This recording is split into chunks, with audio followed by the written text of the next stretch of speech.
Eu lembro quando eu era pequeno, né, e numa ocasião de Natal, como toda criança, você quer um presente, né? E eu queria um cachorro, né? Naquele Natal eu queria um cachorrinho, né? Eu tinha lá meus 8 anos, em torno de 8 anos, e cachorro era tudo que eu queria naquele momento, e eu sonhava com cachorro, pensava em cachorro, e comecei a encher meus pais, pai, eu quero cachorro, minha mãe, eu quero cachorro, Natal me dê um cachorro, tal, né?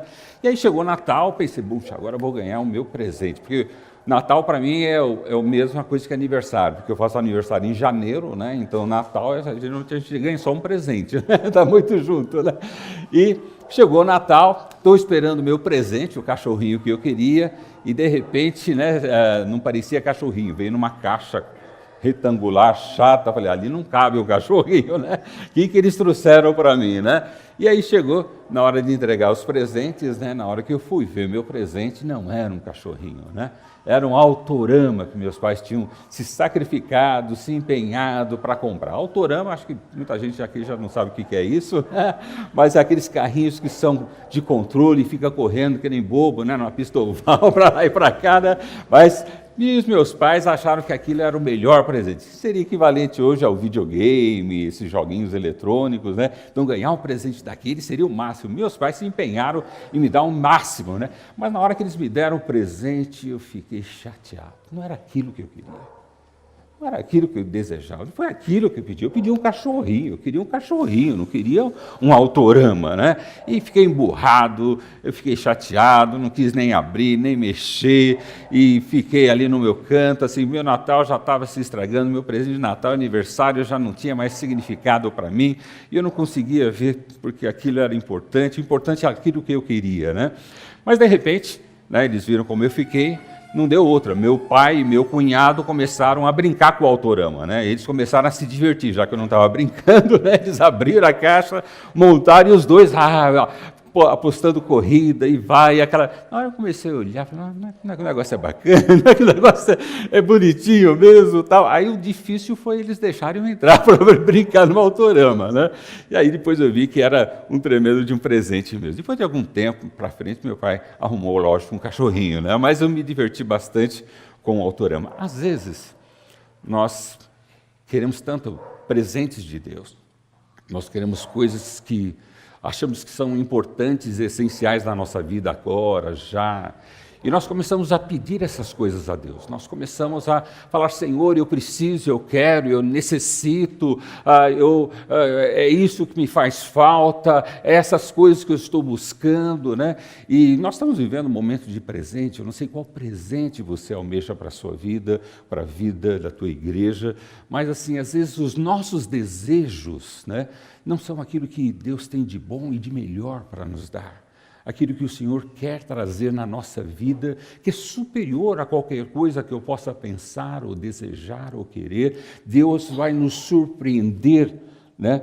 Não trazendo aquilo que é muito pouco, perto daquilo que Ele pode fazer por nós, daquilo que pedimos, mas Ele quer fazer algo superior, melhor, porque Ele não enxerga só o teu desejo, Ele enxerga o teu presente, o teu futuro, e Ele entende o que você precisa, Ele entende o que você necessita. Às vezes nós queremos uma igreja assim, dessa forma, dessa maneira, nós fazemos o padrão de igreja, o ideal de igreja que sonhamos e desejamos, e começamos a falar, Deus, eu quero uma igreja assim, Deus, eu quero que a nossa igreja seja assim, Deus, e a gente começa a buscar a nossa vontade para a igreja, o presente que Deus quer fazer em nós.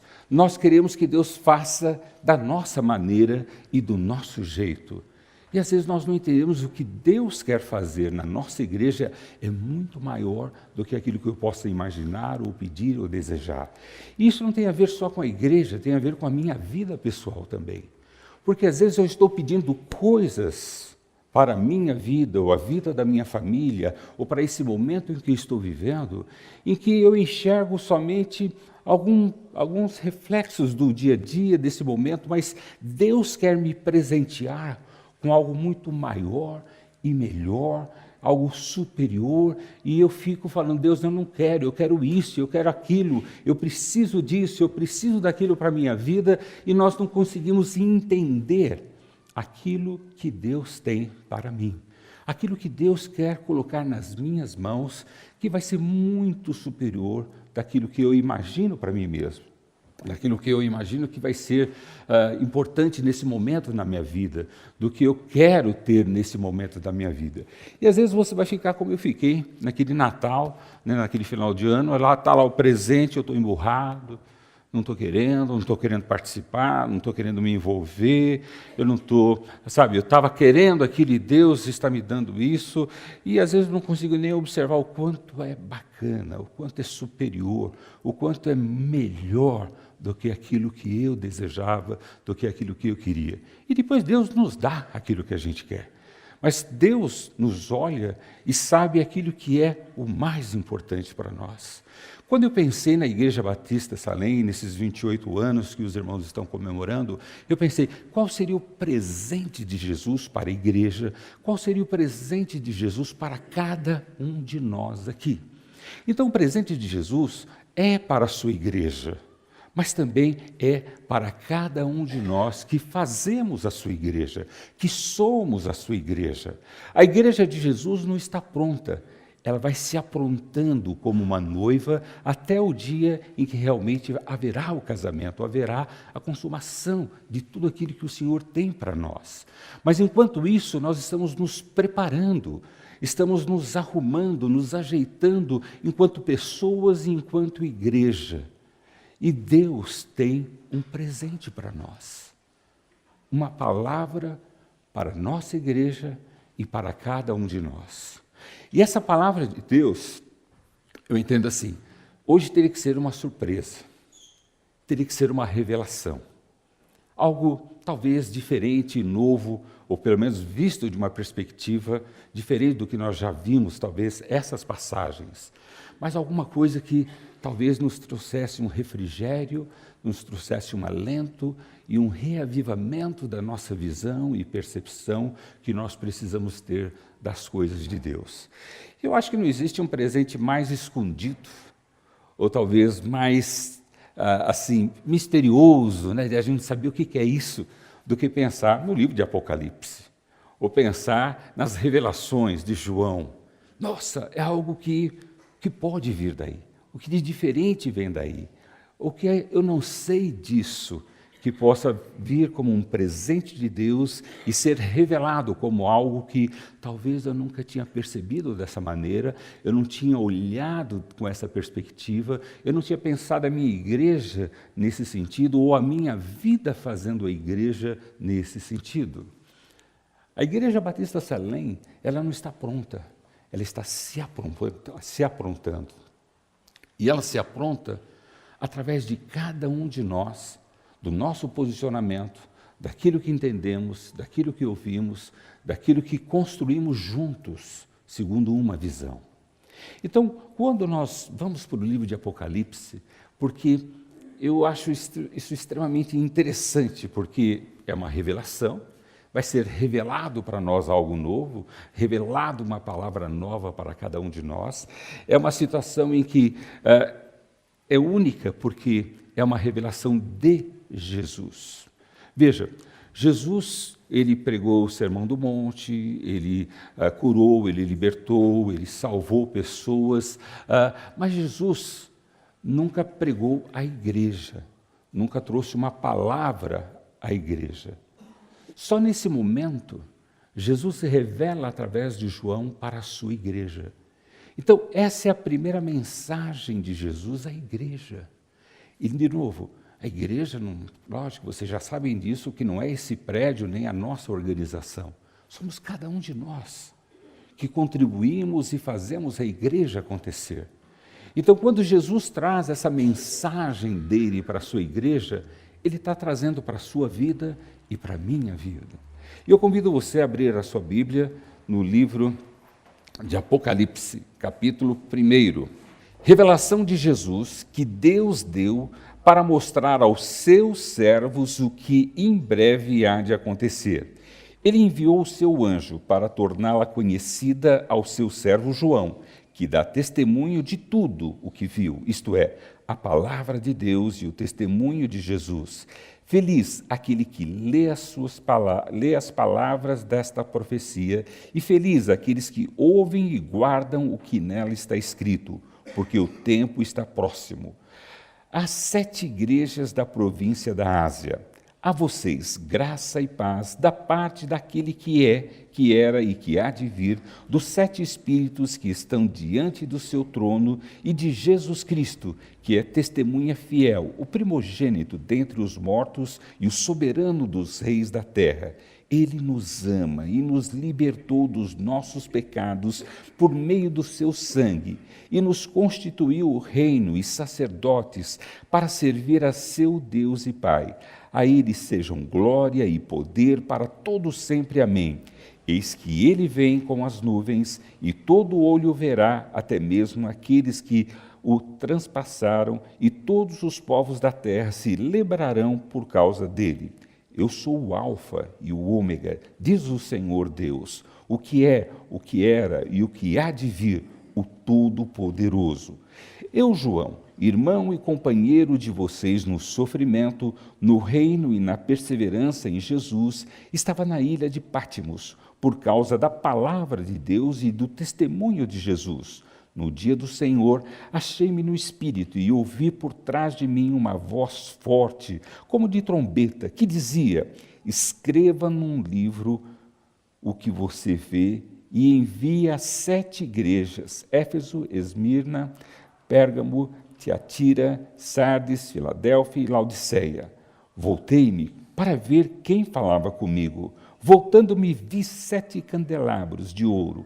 Entre os candelabros, alguém semelhante a um filho de homem, com uma veste que chegava aos seus pés, e um cinturão de ouro ao redor do peito. Sua cabeça e seus cabelos eram brancos como a lã, tão brancos quanto a neve, e seus olhos eram como chamas de fogo. Seus pés eram como bronze numa fornalha ardente, e sua voz como um som de muitas águas.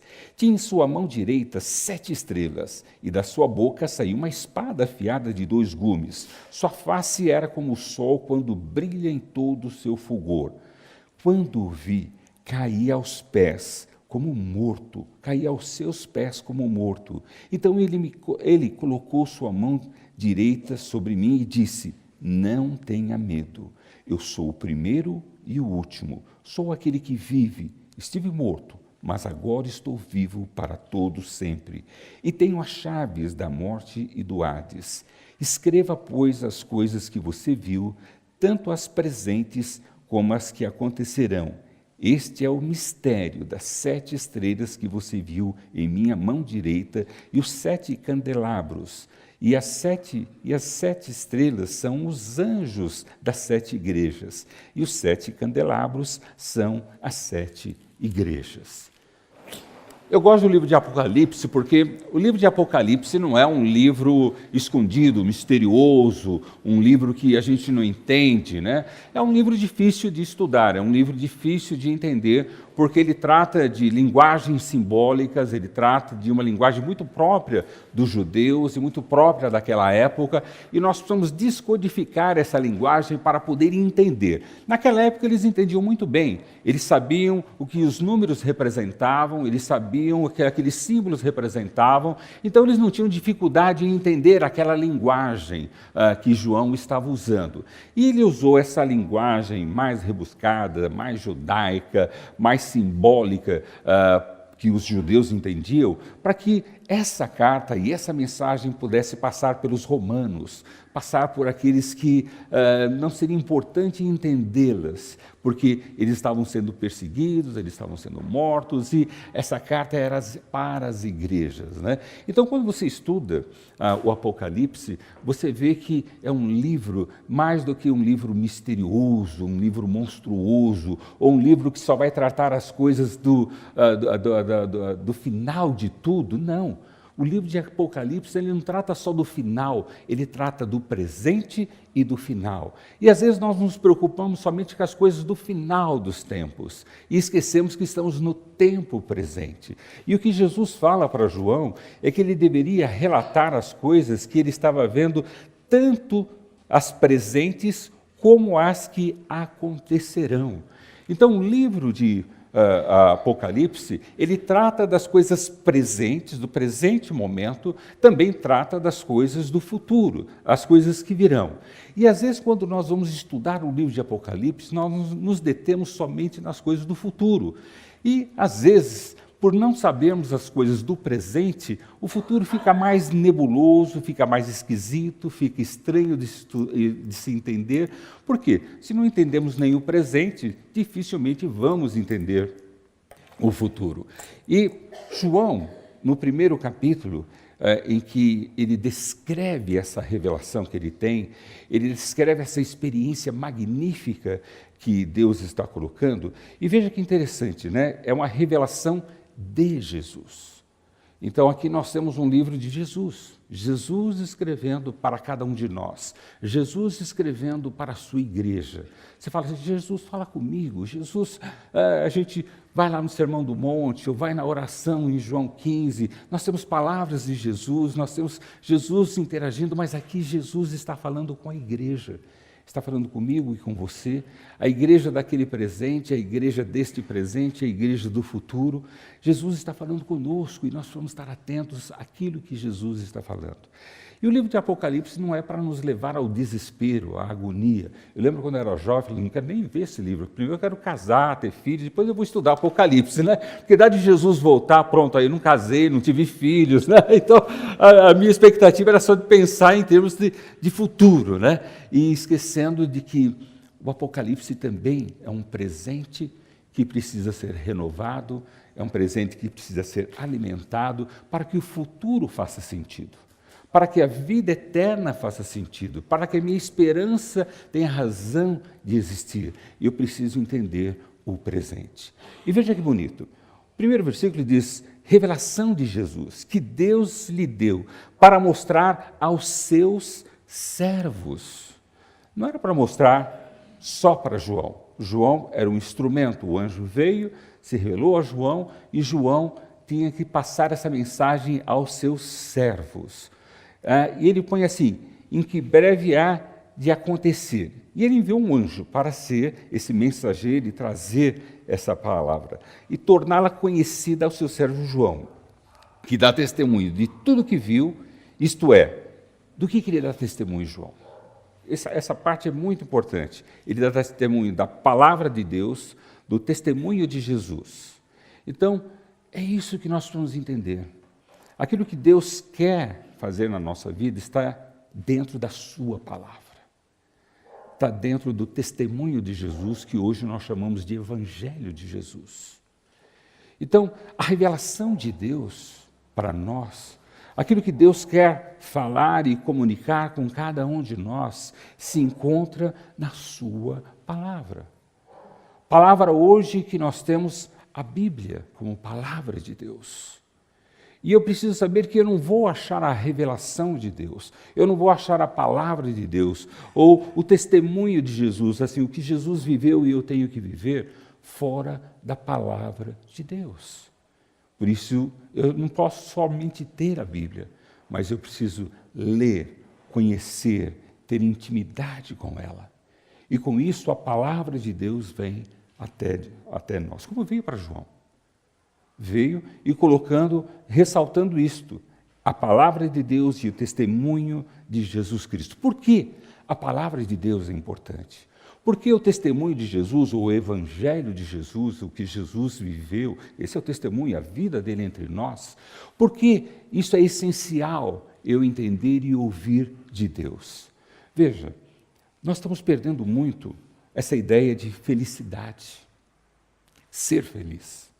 Nós estamos acreditando na mensagem do diabo, nós estamos acreditando na mensagem do mundo, que não existe felicidade.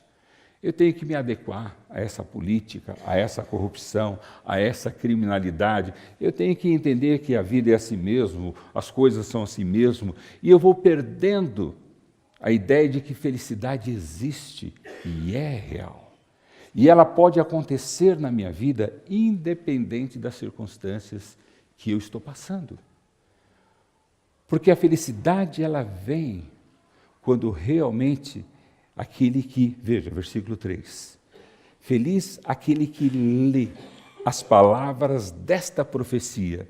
Feliz aqueles que ouvem e guardam o que nela está escrito, porque o tempo está próximo. É nisso que nós precisamos acreditar. A minha felicidade não está nas circunstâncias em que eu estou vivendo. A minha felicidade vai vir da minha intimidade e conhecimento da palavra de Deus e do testemunho do Evangelho de Jesus Cristo. Por isso, eu tenho que estar fazendo como esse versículo coloca. Eu tenho que ler essa palavra, eu tenho que ouvir e guardar. Né? Ouvir é muito mais do que simplesmente, né, eu estou escutando a palavra de Deus. Né? Nesse momento você está escutando, mas você pode escutar e pode ouvir. Escutar, quem tem ouvido, ouça, né? Está ouvindo. Mas ouvir é eu assimilar aquilo que eu estou ouvindo, é eu trazer para dentro da minha vida aquilo que eu estou entendendo, e por isso que vem logo a palavra em seguida. Feliz aqueles que ouvem e guardam o que nela está escrito. Então, o segredo da felicidade, ou a felicidade que Deus vai nos dar, o presente que o Senhor vai nos conceder, é através da revelação da palavra na nossa vida. É através da revelação de Jesus Cristo e conhecer a Jesus Cristo como Ele é. E isso vai trazer a felicidade que eu preciso. Aqueles irmãos, para quem João estava escrevendo, as circunstâncias não eram nada fáceis. Eles estavam sendo perseguidos, mortos, torturados, eles estavam sendo sacrificados, famílias, crianças, eles não tinham sossego. Era pelo governo romano, eram pelos próprios judeus, eram situações em que eles sempre viviam um momento de perseguições, momento de torturas, momento de ter que fugir, momentos em que viver a fé naquele momento era ter que ser persistente. Não era fácil, não tinha estacionamento, não tinha um templo, não tinha o som ou a gravação. Aqueles irmãos tinham que pagar um alto preço para conhecer a palavra e conhecer o Evangelho, o testemunho de Jesus Cristo. Mas aqueles irmãos poderiam ser felizes, independente daquelas circunstâncias que eles estavam vivendo. E aí que vem a revelação de Deus, e aí que vem o apocalipse das coisas presentes que eu preciso viver e experimentar na minha vida para que eu possa acreditar nas coisas futuras.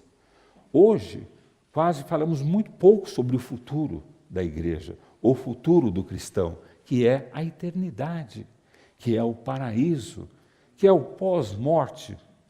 Meu Deus do céu, né? Falar essas coisas. Mas assim, o meu medo e o meu receio desses assuntos é porque eu não estou seguro no meu presente, daquilo que Deus pode e quer fazer na minha vida, que me garanta a minha felicidade e a minha esperança possa ser aumentada com a perspectiva de eu poder ver o futuro, não só como uma possibilidade, mas como uma esperança alegre e feliz, que é o que o Apocalipse quer nos trazer. E aqui essa palavra, esses primeiros versículos até do 1 ao 3, ele nos presenteia dizendo assim, olha, Deus tem uma palavra de presente para vocês. Ah, só uma palavra? Não, mas não é qualquer palavra. É uma palavra transformadora, uma palavra reveladora, uma palavra que vai te fazer feliz. E eu pergunto, você é feliz? Feliz no casamento? Feliz na vida, feliz no emprego, feliz no trabalho, feliz na igreja? Quer dizer, a felicidade é parte daquilo que você está experimentando? Ou você está esperando uma felicidade no futuro? Ah, quando eu tiver emprego melhor, quando eu estiver casado, ou quando minha sogra morrer, ou quando, sei lá o quê. E teu presente é um presente mórbido, seu presente é um presente que não existe, você está vegetando.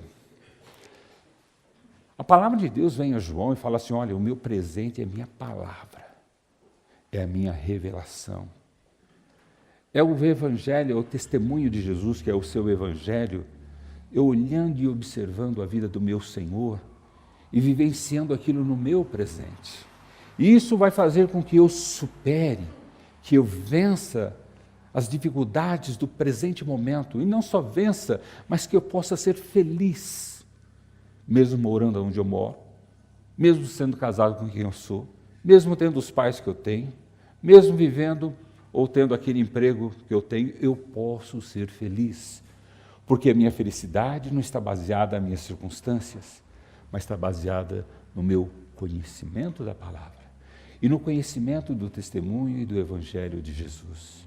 Por isso eu não posso desconsiderar a Bíblia, eu não posso desconsiderar o meu presente e imaginar que eu vou ter fé suficiente no meu futuro, na minha vida eterna. Por isso que hoje se prega muito pouco sobre vida eterna, se prega muito pouco sobre paraíso, se prega muito pouco após essa vida. Porque as pessoas têm medo, e têm medo, sabe por quê? Porque não têm felicidade e segurança no presente momento. Tanto jovens, crianças, adultos, velhos, idosos são atemorizados no presente, porque nós escutamos a mensagem do presente mundo. Nós estamos vivendo momentos terríveis, nós estamos vivendo momentos sem esperança e sem felicidade. E o que pode mudar isso, e a gente já tem percebido e tem se acordado, não vai ser partido político, não vai ser ideologia, não vai ser uma boa ideia, uma boa invenção, não vai ser nada disso. O que vai transformar as nossas vidas e a vida da nossa sociedade é a palavra de Deus, o Evangelho de Jesus Cristo sendo vivido por nós. Por isso que João coloca que esse é um presente, Deus coloca, através de João, as 7 igrejas. As 7 igrejas aqui não eram ruins, vamos escolher 7 igrejas. O número 7 para o judeu tinha uma ideia de totalidade, de perfeição, de alcance. Então o número 7 não era só um número por acaso, mas era um número proposital.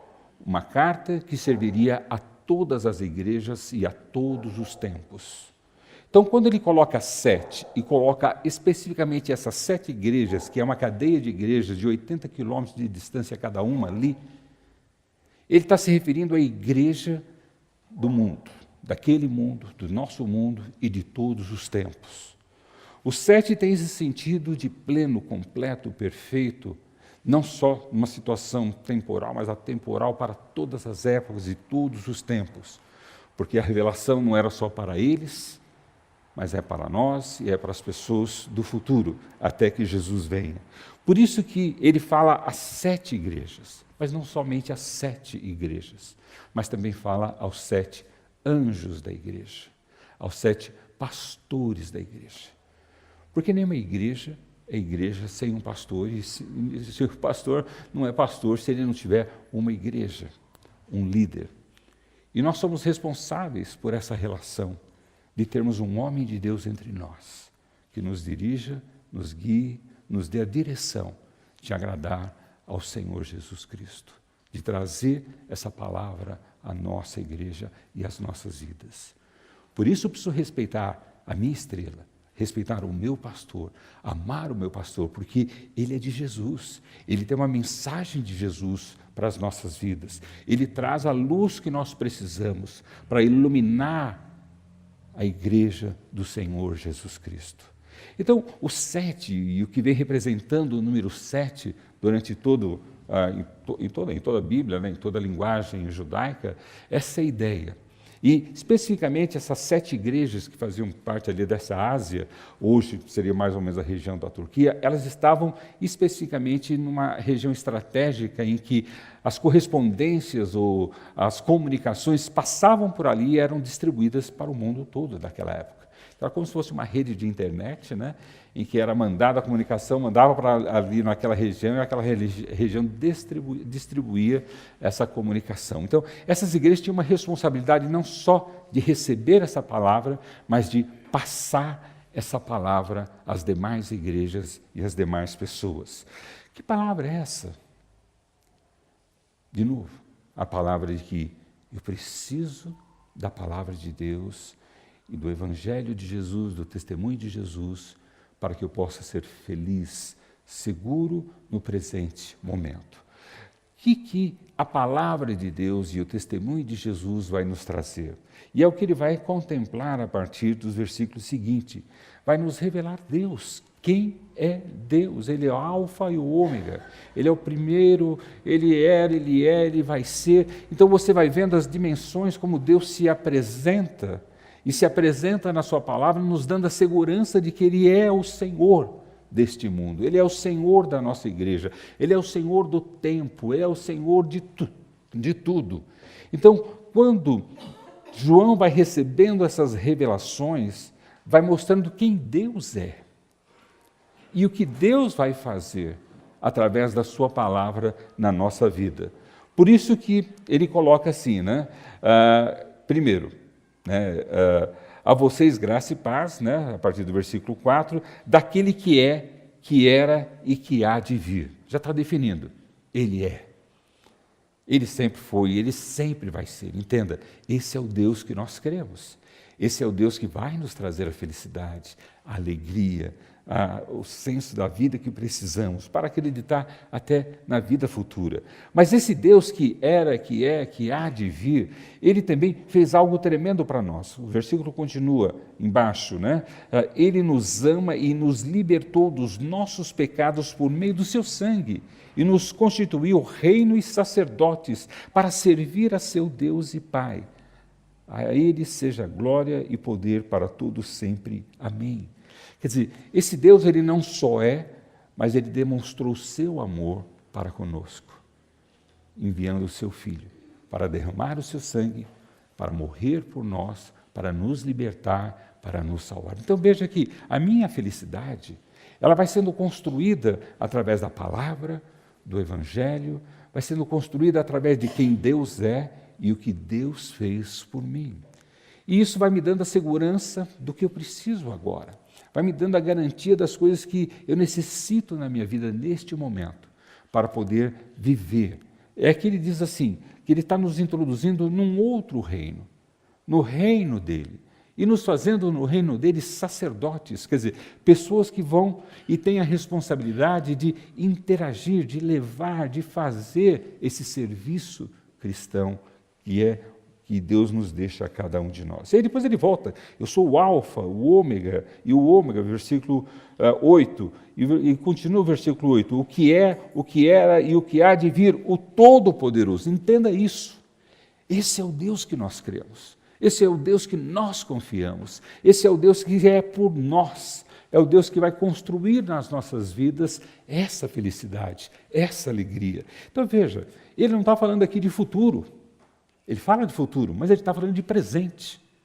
Como eu tenho que viver o meu presente e de que maneira eu entendo o meu presente. João coloca no versículo 9, olha, eu sou companheiro de vocês também, companheiro no sofrimento, no reino e na perseverança. No sofrimento, no reino e na perseverança. João também sofria. Ele não estava em Patmos, naquela ilha fabulosa, magnífica, que hoje os cruzeiros passam lá. Olha, aqui é Patmos, onde João ficou, que maravilha, vamos tomar uma bebida, vamos comer, vamos festejar. Não, ali era uma prisão. Ele estava isolado. Ele estava ignorado, pelo menos o que os romanos achavam que ele estava. Né? Na verdade, ele estava comunicando com o mundo, não só daquela época, mas o mundo todo. Mas João estava preso.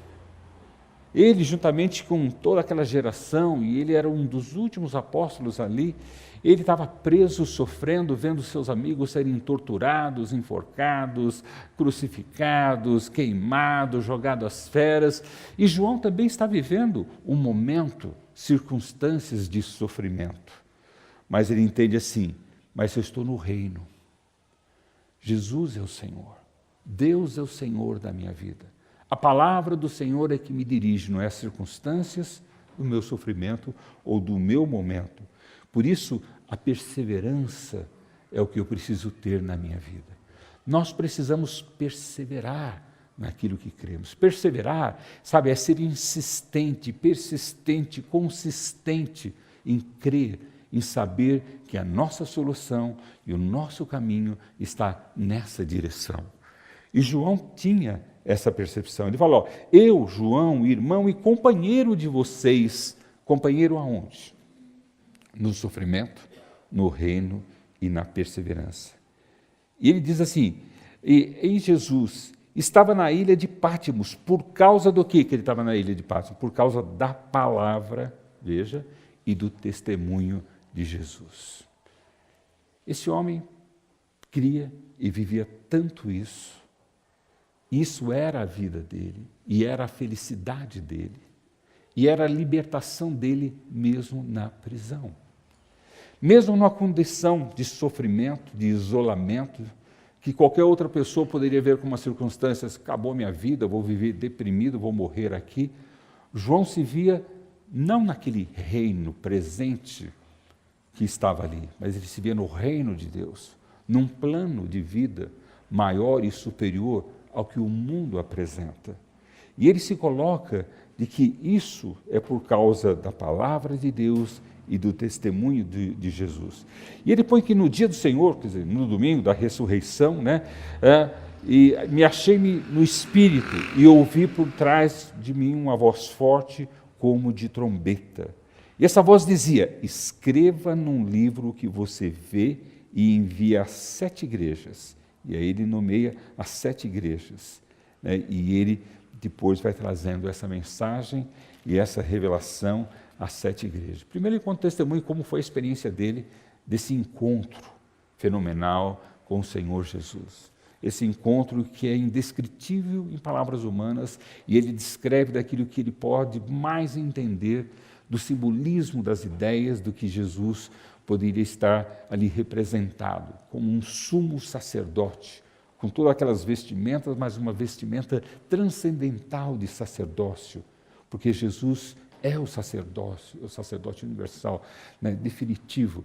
E João tem essa percepção de Jesus, ele tem essa visão de Jesus fenomenal, que parece até monstruosa quando você não entende as vestes de um sacerdote daquela época, porque era isso mais ou menos que ele estava vendo, só que ele via numa dimensão muito superior, ele via numa dimensão de uma forma tremenda, que ele sentia até medo.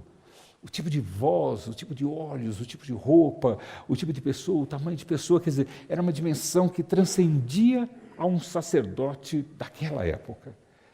E ele tem esse encontro.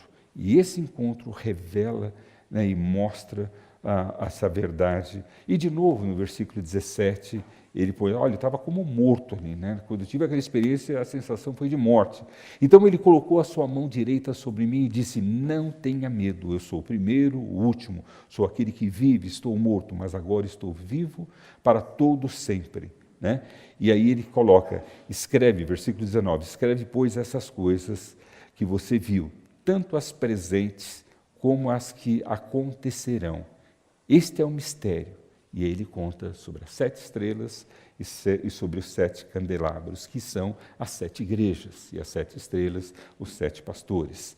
Então veja, quando eu olho para uma passagem tão linda e tão rica como essa, eu vejo que nós precisamos ouvir de novo essa voz de Deus. Precisamos entender e nos recolocar neste mundo, entendendo que a ordem deste mundo não é a nossa ordem. A nossa ordem é uma ordem do reino de Deus. E essa ordem do reino de Deus, ou as notícias que vêm da ordem do reino de Deus, vêm da sua palavra e do testemunho de Jesus. A ordem desse reino vem daquilo que a gente escuta na televisão, no rádio, no jornal, no desespero e nos anseios das pessoas. Quer dizer, se você vive nesse reino, você está infeliz. Você está insatisfeito. Mas se você vive e busca viver persistentemente no reino de Deus, a notícia que você vai ter do reino de Deus é da sua palavra. É do Evangelho de Jesus que vai alimentar a sua fé e a sua confiança de quem é Deus, quem é o Senhor, que é o Todo-Poderoso e que quer me fazer feliz. Porque essa passagem começa sobre felicidade, feliz, né? Feliz é aquele que, veja, torná-la conhecida para João, porque essa palavra, feliz aqueles que ouvem e guardam o que nela está escrito. Então a nossa felicidade está condicionada a eu conhecer, estudar e meditar a palavra do Senhor.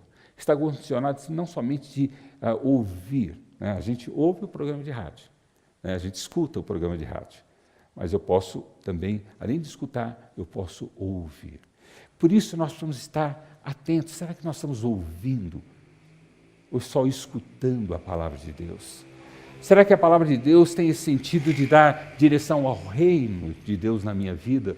Ou será que eu estou sendo regido por esse reino deste mundo?